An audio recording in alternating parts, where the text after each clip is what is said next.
Apsara classic. இது வாழ்வின் வசந்தம். Channel நேயர்கள் அனைவருக்கும் அன்பான வணக்கம். இந்த பதிவில் நம்ம என்ன பார்க்க போறோம் அப்படின்னு கேட்டீங்க அப்படின்னா, வரக்கூடிய 2025 மே மாதம் 11ஆம் தேதி குரு பகவானினுடைய பெயர்ச்சியானது நடக்குதுங்க. காலபுருஷ தத்துவத்துக்கு 2ஆம் பாவத்திலேருந்து 3ஆம் பாவத்துக்கு குரு பகவான் பெயர்றாரு. அதாவது ரிஷப ராசியிலேருந்து மிதுன ராசிக்கு போறாருங்க. மிதுன ராசி அப்படிங்கிறது காத்து ராசி. அந்த காத்து ராசியில குரு பகவான் ஒரு வருடத்திற்கு மேல இருந்து நமக்கு பலாபலன்களை தராரு. இந்த குரு பகவானினுடைய பயிற்சி காலத்துல எப்படி உங்களுடைய ராசிக்கு பலன்களை வழங்க போறார் அப்படிங்கிறத தெளிவா பார்ப்போம். பொதுவாகவே இந்த குரு பகவானை பத்தி நம்ம நிறைய விஷயம் நல்லா தெரிஞ்சுக்கணுங்க. குரு பகவான் அப்படிங்கிறது வானமண்டலத்தை, அதாவது இந்த மேருமலையை அவர் சுற்றி வருவதற்கு பார்த்தீங்கன்னா சரியாக 12 வருடங்கள் ஆகும். அந்த ஒவ்வொரு வருடமும் சரியாக ஒவ்வொரு ராசியை அவர் கடந்து போயிட்டு இருப்பாருங்க. அந்த வகையில் இப்போ இந்த மே மாதம் 11ஆம் தேதி 2025 குரு பகவான் ரிஷப ராசியிலேருந்து மிதுன ராசிக்கு பெயர்றாரு. இந்த பெயர்ச்சி காலத்தில் 12 ராசிகளுக்கும் ரொம்ப ஒரு அற்புதமான பலன்களை தர்றதுக்கு இருக்கார். பொதுவாக சொல்லணும்னா காலபுருஷத்துக்கு 3ஆம் பாவம் அப்படிங்கிறதுனால உலகத்தில் இந்த வலிமைக்கும், அதாவது யார் வலிமைசாலி அப்படிங்கிற மாதிரியான சில போட்டிகள் நாடுகளுக்குள்ள ஏற்படுவதற்கான வாய்ப்புகள் இருக்கு. காற்றினுடைய தன்மையில போறதுனால பார்த்தீங்க அப்படின்னா குறிப்பா சொல்லணும்னா சூறாவளி மாதிரியான விஷயங்கள், வாயு சம்பந்தப்பட்ட சில விஷயங்கள், இதுலெல்லாம் கொஞ்சம் சீற்றங்கள், இயற்கை சீற்றங்கள் ஏற்படுவதற்கு வாய்ப்பு இருக்கு. இதெல்லாம் மக்கள் கவனமாக இருக்கணும்.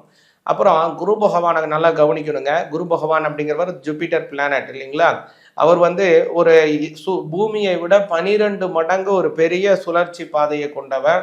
அதே போல பூமியை விட 64 மடங்கு பெரிய உருவம் அவர்கிட்ட இருக்குங்க. அதனால என்ன நன்மை நமக்கு அப்படின்னு கேட்டிங்கன்னா, இதுவரைக்கும் நம்மளுடைய பூமி தோன்றியதுலேருந்து பல ஆயிரம் முறைகள் பூமியை தாக்கவிருந்த பலவிதமான எரி கற்கள்கள், அதே போல இந்த வான்வெளி தாக்குதல்கள், இதுமாரி நிறைய ஏதாவது கல் மோதுறதுக்கோ ஏதோ ஒரு பெரிய ஒரு பிளானட் மோதுவதற்கோ ஆஸ்ட்ரோனாய்ட்ஸ் வந்தது அப்படின்னா, அந்த பூமியை விட பார்த்தீங்க அப்படின்னா அதீதமான 60 மடங்கு அதீதமான ஈர்ப்பு சக்தி கொண்டது இந்த குரு அப்படிங்கிற அந்த பிளானட்டுங்க. அதனால பூமியை சுற்றி அது இருக்கிறதுனால பூமிக்கு ஒரு பெரிய பாதுகாப்பாக இருக்குது.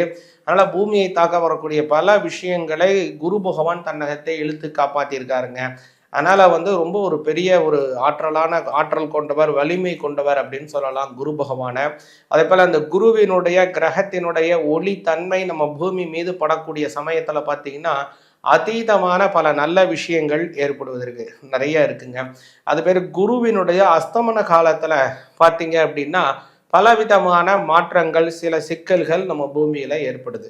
அதே போல குரு பகவானுடைய வக்ர காலம், அந்த சமயத்துல பல நன்மைகள் ஏற்படுது. அதனாலதான் இந்த முன்னோர்கள் எல்லாம் என்ன பண்றாங்க அப்படின்னா, அவருடைய தன்மையில என்னென்ன மாற்றங்கள் ஏற்படுது அப்படிங்கிறத பல ஆயிரம் வருடங்கள் அதை ஆராய்ச்சி பண்ணி அவருடைய தன்மை என்ன இருக்கு, அதனால இந்த சமயத்துல போனா நம்மளுடைய பாவத்துல போனா அவருக்கு என்ன நன்மையை கொடுப்பார் அப்படிங்கிறத ஒரு பொக்கிஷமாக கொடுத்தது தான் இந்த குரு பயிற்சி பலன்கள் அப்படிங்கிறது. அந்த வகையில உங்க ராசிக்கு இப்ப அந்த குரு பகவானுடைய பெயர்ச்சி காலம் அப்படிங்கிறது என்ன பலன்களை வழங்குதுங்கிறத விரிவா பார்ப்போங்க. தனுசு ராசி ஆகிய உங்களுக்கு இந்த குருவினுடைய மாற்றம் என்ன பலனை தருதுங்கிறத கொஞ்சம் விரிவா பார்ப்போங்க. தனுசு ராசிக்கு பார்த்தீங்கன்னா குரு பகவான் முக்கிய ராசி, முக்கிய ராசியாதிபதி. ஏன்னா அவங்களுடைய நாதனே அவர் தான். இப்போ அவர் இது வரைக்கும் 6ஆம் பாவத்துல இருந்தாரு. கொஞ்சம் கடனை கொடுத்துருப்பாரு, உடல் ஆரோக்கியத்துல பிரச்சனையை கொடுத்துருப்பாரு, குடும்பத்துல வைத்திய செலவுகளை கொடுத்திருப்பார், சில சமயத்துல கௌரவ செலவுகளை கூட கொடுத்திருப்பார் தனுசு ராசிக்கு. ஆனா இப்போ பாத்தீங்கன்னா ஒரு நல்ல இடம், அற்புதமான இடம், 7ஆம் பாவத்துல உட்கார்றாரு. 7ஆம் பாவத்திலே குரு பகவான் இருக்கக்கூடிய காலம் அப்படிங்கிறது ஒரு அருமையான வளர்ச்சிகள் மிகுந்த காலம். முக்கியமா சொல்லணும் அப்படின்னா குரு பகவான் உங்களுக்கு 4க்கும் உடையவர். 4ஆம் அதிபதி 7ஆம் பாவத்தில் போவது, இதுக்கு ஒரு கேந்திர யோகம் போகுது. 1, 4, 7, 10 இதெல்லாம் ஒரு கேந்திர யோகம். இந்த கேந்திர யோகத்தை குரு பகவான் உருவாக்குறார். அதே போல சமசப்தமத்துல போய், அதாவது 7ஆம் பாவம்ங்கிறது களத்திரஸ்தானம், களத்திரஸ்தானத்துல போய் உட்கார்றாரு இல்லைங்களா? தனுசு ராசிக்கு பார்த்தீங்கன்னா குரு பகவான் இதுவரை 6ஆம் பாவத்தில் இருந்த காலத்துல கொஞ்சம் கஷ்டத்தை கொடுத்திருப்பார். இப்போ 7ஆம் பாவத்துக்கு களத்திர ஸ்தானத்திற்கு வந்து விட்டார். இந்த களத்திர ஸ்தானம் அப்படிங்கிறது வாழ்க்கை துணைவரை குறிக்கக்கூடிய ஸ்தானம். அதாவது ஆணாக இருந்தால் அவருடைய வாழ்க்கை துணைவரான பெண், பெண்ணாக இருந்தால் அவர்களுடைய வாழ்க்கை துணைவரான ஆண் அப்படின்னு சொல்லக்கூடியதுதான் இந்த கலத்திரஸ்தானம் அப்படின்னு பேர். இப்போ இந்த கலத்திரஸ்தானத்திற்கு குரு வருவதனால, உங்களுடைய ராசிநாதன் 7ஆம் பாவத்திற்கு வருவதனால திருமணம் ஆகாதவங்களுக்கு திருமண பாக்கியத்தை கைகூட்டி வைக்கும். முதல் விஷயம், திருமணத்தை சுமூகமா நல்லபடியா செஞ்சு வைக்குங்க. உங்களுக்கு குரு பகவான் இப்ப திருமணம் ரொம்ப நாள் ஆகாம இருக்கா, தனுசு ராசிக்காரங்களுக்கு திருமணம் கை கூட போகுது. ஏதாவது பிரச்சனையா இருக்கு அல்லது அடிக்கடி மாற்றங்கள் இருக்கு, அடிக்கடி நாங்களும் என்னுடைய வாழ்க்கை துணையோடு பிரிஞ்சு இருக்கோம், அடிக்கடி எங்களுக்குள்ள வாக்குவாதம் வருது, தொழில் நிமித்தமா நான் ஒரு நாடு அவங்க ஒரு நாடுன்னு இருக்காங்க, இந்த மாதிரி எந்த சச்சரவுகள் இருந்தாலும் சரி, என்ன பிரச்சனைகள் இருந்தாலும் சரி, நான் ஒரு நாட்டில் இருக்கேன், அந்த நாட்டிலேருந்து உங்களுக்கு வீசா எடுத்து ட்ரை பண்ணிட்டு இருக்க, தாமதம் ஆகுது, எப்படி இருந்தாலும் சரி இந்த சமயம் இந்த குரு 7ஆம் பாவத்துக்கு வந்துட்டார் இல்லையா, அப்புன்னு உங்களுடன் உங்கள் வாழ்க்கை துணைவரை சேர்த்து வச்சிருவார். கல்யாணம் ஆனவனுக்கு கல்யாணத்தை சேர்த்து வச்சிருவார், கல்யாணம் ஆனவங்களுக்கு அவங்களுக்குள்ள அந்யோன்யத்தை ஏற்படுத்திடுவார் குரு பகவான். அது உங்களுக்கு ஒரு பெரிய பிளஸ்ஸாக அமைய போகுது. ஏன்னா பர்த்தாவிற்கேற்ற பதிவிரதை ஆகினில் எத்தாகினும் கூடி வாழலாம் அப்படின்னு ஔவையார் சொல்றாங்க. அதனால கணவன் மனைவி ஒற்றுமையாக இருந்தாங்கன்னா எந்த காலத்திலையும் நம்ம கூடி வாழலான்றாங்க. அந்த மாதிரியான ஒரு அபிவிருத்தியை பண்ணி தராங்க குரு பகவான். இது ஒரு பெரிய பிளஸ். அடுத்ததாக பார்க்கும்போது குரு பகவானினுடைய பார்வையினால் பல நன்மைகள் உங்களுக்கு ஏற்படுதுங்க. பொதுவாக கேட்டீங்க அப்படின்னாங்க, குரு பகவானுக்கு 3 விதமான பார்வை இருக்குங்க. முதல் பார்வைக்கு அதற்கு சம சப்தம நேர் பார்வை அப்படின்னு பேர். சரியா அவர் எந்த இடத்துல இருக்காரோ அதுலேருந்து 180 டிகிரியில் எந்த இடத்துல என்ன வீடு இருக்கோ அந்த வீட்டை அவர் பார்க்குறாரு. அதற்கு சம சப்தமா அந்த வகையில் பார்க்கும்போது அவருடைய நேர் பார்வை தனுசு ராசியாகிய உங்களைத்தான் பார்க்குறார்.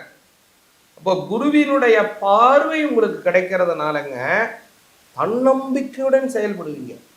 இதில் முக்கியமாக என்னன்னா, பல நாளாக ஏதாவது ஒரு தேக்க நிலை இருக்கு உங்களுக்கு இருக்கலாம், அல்லது வேற ஏதோ ஒரு விஷயமா தேக்க இருக்கலாம். உங்களுக்கு அப்படின்னா ஏதோ ஒரு ஒர்க் லோடு அப்படியே சேர்ந்துக்கிட்டே போகுது, நாளைக்கு செஞ்சிருவோம் இந்த லோடை, அப்போ நாளைக்கு செய்ய வேண்டியதில் அந்த லோடை முடிச்சுட்டு இதை எடுக்கும்போது அடுத்த லோடு, அப்போ அடுத்த நாள் செய்ய வேண்டியதையும் செஞ்சுட்டு அடுத்த நாளுக்கு உண்டானதை செய்யும் போது அப்படி லோடு கடந்து கடந்து கடந்து அந்த கிடப்பு பணிகள்னு சொல்லுவாங்க, அந்த பணி கிடப்புலையே ரொம்ப தள்ளி தள்ளி போகுது இல்லையா, அதையும் முடிச்சு முடிச்சு முடிச்சு வரும்போது உங்களுக்கு லேக் ஆயிரு 4 நாள் 5 நாள் 1 மாசம் பணி அப்படின்னு லேக் ஆகி உங்களுக்கு வேலை ஓடிட்டு இருக்குன்னு வச்சுங்க. இப்போ இந்த குரு பகவான் ஆகப்பட்டவர் உங்களுடைய ராசியை பார்க்கிறார் இல்லைங்களா, ஒரேடியா நீங்க எல்லாத்தையும் சிங்கிள் ஷாட்ல முடிச்சிருவீங்க. பணியே நிக்காது. என்ன பணி நின்னாலும் 2 மாசம் பணியா தேக்க நிலை இருந்தாலும் எல்லாத்தையும் விறுவிறு முடிச்சிருவீங்க. இன்னொரு அமைப்பு என்னன்னு கேட்டீங்க அப்படின்னா, உங்களுக்கு ஏதாவது ஒரு சாதகமா கவர்மெண்ட்லேருந்து ஏதாவது ஒரு பட்டா கிடைக்கணும், சிட்டா கிடைக்கணும், இல்லை ஏதோ ஒரு ரிஜிஸ்ட்ரேஷன் ஆகணும், ஏதோ ஒரு கையெழுத்து கிடைக்காம இருக்கு, தாசில்தார்ட்டேன்னு ஒரு ஜீவோ வரணும், ஏதோ ஒரு ஜீவோ வரணும், ஏதோ ஒரு கால் தாமதாவது இந்த டேபிள்லேருந்து மாறல, ஃபைல் மாறல, அது வரல, இது இன்னும் 2 வருஷமா அலைஞ்சிட்டு இருக்கோம், 4 வருஷமா அலைஞ்சிட்டு இருக்கோம், இந்த மாதிரி அலைஞ்சிட்டு இருக்கீங்கன்னா இந்த சமயத்தில் உங்களுக்கு அது சாதகமாக கிடைக்கும். அது உங்களுக்கு அபிவிருத்தியை பண்ணி தரும். 1. அடுத்ததாக குரு பகவானுக்கான விசேஷ பார்வைங்க. குரு பகவானுக்கு விசேஷமா 2 பார்வை முன்னு சொன்ன பாருங்க. அது 5ஆம் வீட்டை பார்க்கறது, 9ஆம் வீட்டை பார்க்கறது. 5ஆம் வீட்டின்படி தனுசு ராசிக்கு பார்த்தீங்க அப்படின்னா 11ஆம் வீட்டை பார்க்கிறார், லாபஸ்தானத்தை பார்க்கிறார். லாபம் உயரும், பன்மடங்கு உயரும், அதீதமாக உயரும். இவ்வளோ எஃபெக்ட் போடுறீங்க, எனக்கு லாபம் வரலைங்க, நீங்கள் ரொம்ப கஷ்டப்பட்டுட்டீங்கன்னா நீங்கள் கொஞ்சம் எஃபெக்ட்லேயே அதிகமான லாபத்தை சம்பாதிக்க போறீங்க. அது ஒரு பெரிய ப்ளஸ்ஸாக அமைது. அடுத்ததாக பார்த்தீங்கன்னா உங்களுடைய 3ஆம் பாவத்தை பார்க்குறார். சகோதர சகோதரிக்குள்ள ஒற்றுமையாக இருக்க போறீங்க.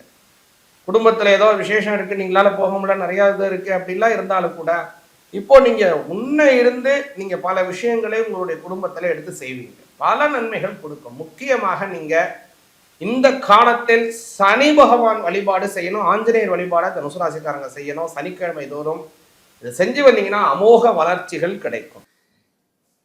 இந்த குரு பயிற்சியினுடைய பலன்கள் உங்களுக்கும் உங்கள் குடும்பத்தாருக்கும் நல்ல சுபிக்ஷத்தை ஏற்படுத்தட்டும். நல்ல அபிவிருத்திகள் ஏற்படணும், செய்தொழிலே நல்ல சிறப்புகள் ஏற்படணும், குடும்பத்திலே தன லாபங்கள் ஏற்படணும். அதே போல குரு பகவானுடைய பரிபூர்ணமான பார்வை நல்ல சுபிக்ஷத்தை ஏற்படுத்தணும் அப்படின்னு எல்லாம் வல்ல எம்பெருமான பிரார்த்தனை பண்ணிக்கிறேங்க.